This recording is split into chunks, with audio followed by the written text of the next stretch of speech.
In 2025, while most people argue about oil, gas, and semiconductors, the real power struggle is happening over a group of metals almost nobody can see and almost nobody can name. Yet those invisible metals decide whether your phone vibrates, whether your car moves, whether a missile hits its target, and whether a wind turbine keeps spinning through the night. They are called rare earth elements, and right now, a single country holds most of the cards. Not because it owns all the mines, but because it controls what really matters: the processing, the refining, and the factories that turn this dust into power. Think about this for a second. Every time you unlock your phone, you are using a tiny rare earth magnet to move the speaker and haptic motor. Every time an electric vehicle accelerates silently down a highway, it is using powerful magnets made from elements with names like neodymium, praseodymium, dysprosium, and terbium. Every time a radar system tracks a plane or a missile guidance system adjusts its course, rare earths are doing the quiet work in the background. If those metals disappeared, modern life would not just get inconvenient, it would stop. Here is the uncomfortable truth. China processes the vast majority of the world's rare earth oxides and produces most of the permanent magnets that make all of this possible. The rest of the world, including the United States, Europe, Japan, and even resource giants like Australia, is heavily dependent on that supply chain. If Beijing decided tomorrow morning to tighten exports, raise prices, or quietly slow shipments to a rival, entire industries could be thrown into crisis. That is not a hypothetical. Back in 2010, during a diplomatic dispute with Japan over a fishing boat incident near contested islands in the East China Sea, rare earth shipments to Japan suddenly stalled. Prices exploded. High-tech manufacturers that made everything from hard drives to hybrid car motors worried they would have to shut down production lines for lack of a few kilograms of key materials. Defense planners in Washington and European capitals woke up to the fact that their precision weapons and radar systems relied on a supply chain they did not control. The lesson was brutally simple. If one country can quietly squeeze flows of rare earths, it can create leverage far beyond the dollar value of the trade. In the early 2020s, the pattern repeated with other critical minerals. As relations with Western countries deteriorated, China introduced new license requirements and export controls on materials like gallium, germanium, and graphite. The message was clear. Critical minerals are not just commodities. They are strategic tools. By 2025, negotiations between China and the United States over rare earths and related minerals keep hitting roadblocks. And analysts openly talk about a new oil crisis built not on barrels, but on kilograms of obscure metals. So, how did we get here? To understand that, we need to strip away the term rare earth and talk about what these elements actually are. Despite the name, many of them are not rare in the Earth's crust. They are rare in the sense that they almost never appear in high concentrations that are easy and cheap to mine. Neodymium, praseodymium, and dysprosium are crucial for permanent magnets that stay magnetized even under high heat and stress, which is exactly what you need for electric motors, wind turbines, and precision guidance systems. Europium and yttrium are used in specialized lighting and displays. Lanthanum is used in camera lenses and some batteries. Others find their way into lasers, fiber optic cables, and medical imaging. Individually, the volumes are small compared to iron or copper. But strategically, they behave the way a tiny chip behaves in a car. If you do not have that one part, the entire machine stops. Geologically, rare earth deposits are scattered across the globe. The United States has significant resources at places like Mountain Pass in California. Australia hosts world-class deposits and mines that also supply other critical minerals. Brazil, India, and several African states all sit on meaningful reserves. But having ore in the ground is not the same as owning the supply chain. For decades, Western countries allowed their own processing capacity to shrink or shut down because refining rare earths is dirty, complex, and often barely profitable when you are competing with a state-subsidized rival. That rival, of course, was China. Beginning in the late 1980s and accelerating through the 1990s and early 2000s, Beijing made a deliberate strategic bet: tolerate the pollution, subsidize mining and processing, and quietly corner the market on the metals future technologies would require. State-owned and state-supported companies flooded the market with cheap rare earth oxides. undercutting competitors in the United States, Europe, and elsewhere until most of them either closed or drastically scaled back. Once China dominated, processing it moved up the value chain into magnets and other high-value components, so that today, even when ore is mined in Australia or the United States, it is often shipped to China for refinement and fabrication. From a purely economic perspective, this looked like efficiency. From a geopolitical perspective, it looked like the slow construction of a choke point. By 2025, policymakers in Washington, Brussels, Canberra, Tokyo, and Seoul talk openly about de-risking and friend-shoring critical minerals, starting with rare earths. But building a new mine can take 10 to 15 years. And building a new processing plant that meets environmental standards and community expectations can take almost as long. So the world is stuck in a paradox. We need rare earths to build electric vehicles, wind turbines, data centers, and advanced weapons. The very tools, we say, will make economies cleaner and societies safer. Yet producing and refining those rare earths can be environmentally destructive, politically explosive, and economically risky. And right now, most of that burden and most of that leverage sits inside one country's borders. In this video, we are going to follow 3 storylines that all intersect at the same point. First, how China built this dominance, who made the decisions, what they sacrificed domestically, and why almost nobody in the West paid attention until it was too late. Second, how the United States, Australia, Europe, and others are scrambling in 2025 to rebuild supply chains they once allowed to atrophy. And third, what happens in 3 different futures, one where China keeps its grip, one where a coalition of countries successfully diversifies supply, and one where a new technology makes rare earths less important and leaves gigantic investments stranded. But to understand the stakes, we have to start where the last rare earth crisis began, with a single ship near a disputed island and a decision in Beijing that shocked every tech CEO and defense minister on the planet. In September 2010, a Chinese fishing trawler collided with Japanese Coast Guard vessels near a group of disputed islands in the east. China's sea that Japan calls the Senkaku and China calls the Dao. Japan detained the captain. Nationalist protests erupted, and the diplomatic temperature between the 2 countries spiked almost overnight. Then something unusual happened in ports and customs offices. Japanese companies suddenly reported that shipments of rare earths from China were being delayed or held up for additional inspections, even though no official embargo was ever announced. Prices exploded. High-tech manufacturers that made everything from hard drives to hybrid car motors worried they would have to shut down production lines for lack of a few kilograms of key materials. Defense planners in the United States and Europe woke up to the fact that their precision weapons and radar systems relied on a supply chain they did not control. The lesson was brutally simple. If one country can quietly squeeze flows of rare earths, it can create leverage far beyond the dollar value of the trade. In response, Japan, the United States, and the European Union brought a case to the World Trade Organization challenging China's export quotas and restrictions on rare earths, accusing Beijing of using environmental justifications as a cover for mercantilist policy. China eventually lost the case and removed the formal quotas, but by then the message had been sent.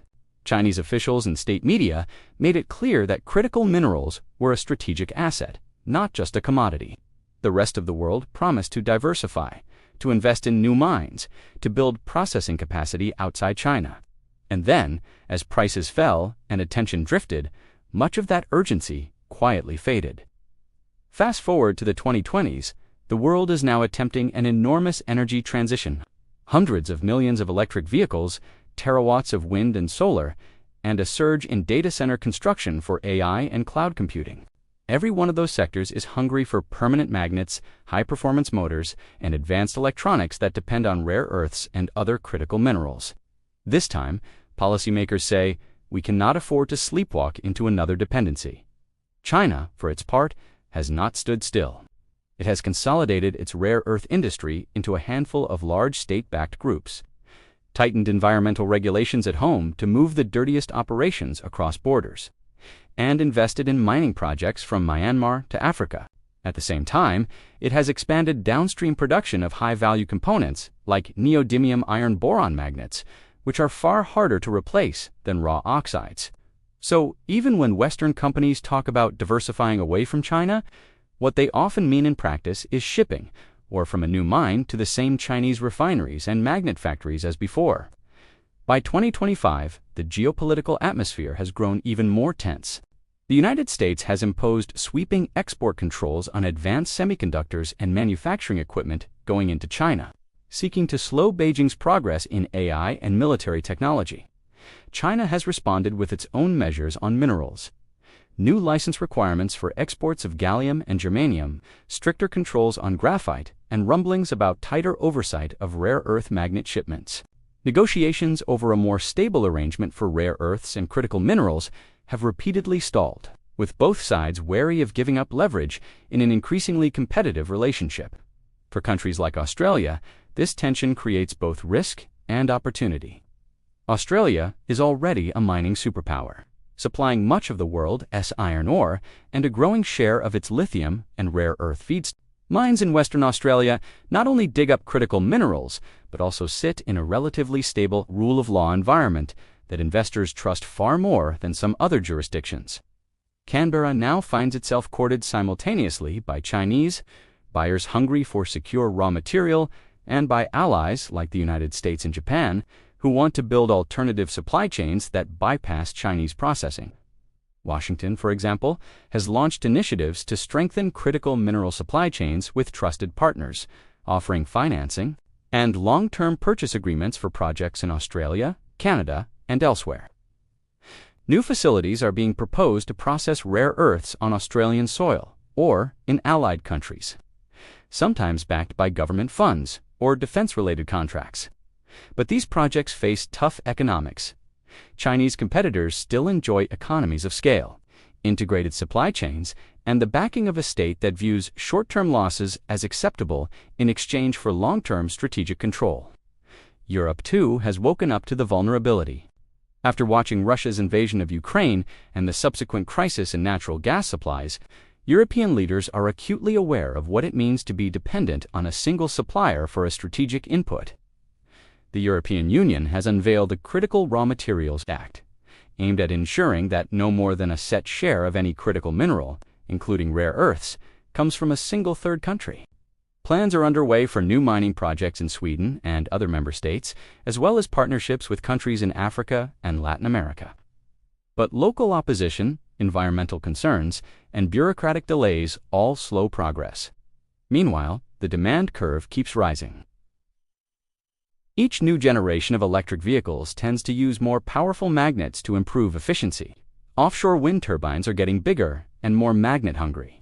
Defense ministries are ordering more missiles, drones, and advanced radar systems.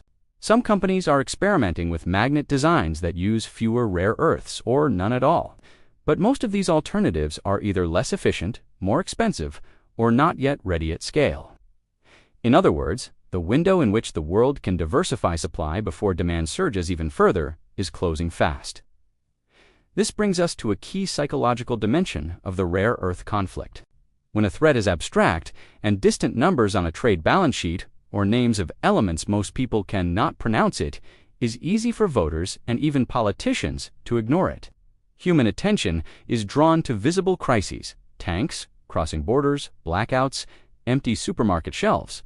Rare earths do not produce images like that until the crisis has already arrived, at which point it is too late to build a mine or a refinery. So governments are trying something unusual. They are treating rare earths as a security issue even before the public feels the pain of shortage. Defense departments are funding stockpiles and alternative processing technologies. Economic agencies are offering subsidies and tax breaks. Diplomats are weaving critical minerals into alliance discussions that once focused only on troop deployments and joint exercises. But all of these efforts share one uncomfortable constraint. They take time, and they must compete with dozens of other urgent priorities, which raises a dangerous question. What happens if the next rare earth shock does not come from a courtroom ruling or a slow tightening of export rules, but from a real crisis, a conflict in the Taiwan Strait, a blockade, or a sudden breakdown in U.S.-China relations? How resilient are the supply chains that feed the factories of East Asia, the car plants of Europe, and the defense contractors of North America? And if they are not resilient, Who actually has a plan B, and who simply assumes that the magnets will keep arriving because that is what they have always done? In the final part of this video, we are going to jump forward to the year 2030 and look at 3 different worlds that could emerge from the decisions being made right now. One in which China tightens its grip and uses rare earths the way OPEC once used oil. One in which a messy but workable balance of suppliers emerges. And one in which a technological shift upends the rare earth business entirely, leaving some countries with stranded assets and others scrambling to catch up. The question is not just which world is likely, but which world you would actually want to live in. Picture the year 2030. Electric vehicles are no longer a niche. In many countries, they are the default choice, pushed by regulations, subsidies, and simple economics. Offshore wind farms dot coastlines from the North Sea to the coasts of China and the United States, sending gigawatts of power into grids that were once dominated by coal and gas. Data centers hum in the background of everyday life, training AI models, streaming video, and coordinating global logistics. Every one of these systems runs on hardware whose performance depends heavily on permanent magnets and advanced components. Made from rare earths in the first scenario, call it red magnet. China has not only maintained, but deepened its dominance. Despite Western efforts, alternative mines and processing plants came online slower than expected, bogged down by local opposition, cost overruns, and shifting political priorities. Beijing, meanwhile, offered long-term supply contracts at attractive prices to companies and countries. Willing to stay quiet on sensitive political issues, when tensions flared over Taiwan, over maritime disputes, over technology, sanctions China did not need to announce sweeping bans. Small changes in inspection regimes, licensing rules, or environmental checks were enough to remind everyone who controlled the bottleneck. In this world, companies design their product roadmaps around what Chinese suppliers can deliver, not what is technically possible. Governments hesitate before taking strong positions on issues like human rights or security partnerships, calculating how a disruption in rare earth flows would ripple through their economies. Some industries quietly move more manufacturing to China to stay close to the supply, deepening dependence even further. For many consumers, life still looks convenient and high-tech, but the underlying power balance has shifted decisively. The second scenario, crowded table, looks very different. Here, a coalition of countries manages, slowly and painfully, to build a more diversified supply chain. Mines in Australia, the United States, Canada, and parts of Africa and South America come online. Backed by public-private partnerships and long-term contracts from automakers, turbine manufacturers, and defense ministries.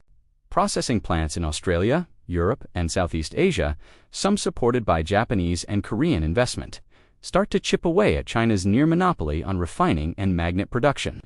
China remains the single biggest player, but it is now one of several, not the only game in town. Prices are more volatile competition, and overlapping subsidies create boom and bust cycles, but no single country can credibly threaten to strangle the entire market.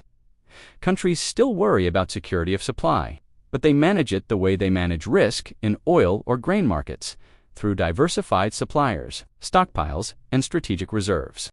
From a consumer's perspective, products might be slightly more expensive, but governments sleep better knowing that a diplomatic crisis will not instantly paralyze their industries. The third scenario is the most unpredictable: tech flip. In this world, innovations in materials, science, and engineering finally deliver permanent magnets and motors that use far fewer rare earths or none at all at competitive cost. Research into alternatives like ferrite-based designs, high-temperature superconductors, and advanced composites, combined with improved recycling, starts to bite into demand for newly mined rare earths. At the same time, geopolitical pressure to diversify accelerates deployment of these alternatives even when they are initially more expensive. In this world, countries that invested heavily and late in traditional rare earth production find themselves sitting on assets that will never fully pay back. China's leverage declines, but so does the profitability of new mines in North America, Europe, and parts of Africa. The balance of power shifts again, this time towards whoever controls the new breakthrough technologies and the intellectual property around them. Rare earths do not disappear from the picture, but their role looks more like that of a specialty material than a foundational bottleneck. None of these scenarios is guaranteed, and the real world will likely contain pieces of all three. China will remain a central player almost no matter what. Western countries will succeed more in some supply chains than others. Technological change will surprise both optimists and pessimists. But the direction we move toward depends on decisions being made right now in boardrooms, in parliaments, in trade negotiations, and in local communities deciding whether to approve a new mine or refinery. That brings us back to you. The device you are watching this on contains rare earths that probably pass through at least one Chinese refinery and one complex global supply chain before they reached your hands. Your next car, your country's energy system, and even its military capabilities will depend on how secure and diversified those supply chains become over the next 5 to 10 years. Ignoring this because the metals are invisible is exactly how dependencies are allowed to form in the first place. So here's the question to think about as you close this video. If you had to choose, which world would you rather live in? One where a single country quietly holds the keys to the magnets inside everything? One where supply is messier but shared among allies and competitors? Or one where new technologies append the rare earth game completely, with all the uncertainty that implies? And which path do you think we are actually on in 2025? Let me know your answer in the comments, and explain why you think that future is the most likely or the most dangerous. If you want more deep dives like this on resource wars, critical minerals, and the new geopolitical map, explore the other videos and playlists on this channel. And if this helped you see the world a little differently, consider subscribing so you do not miss the next chapter in this series.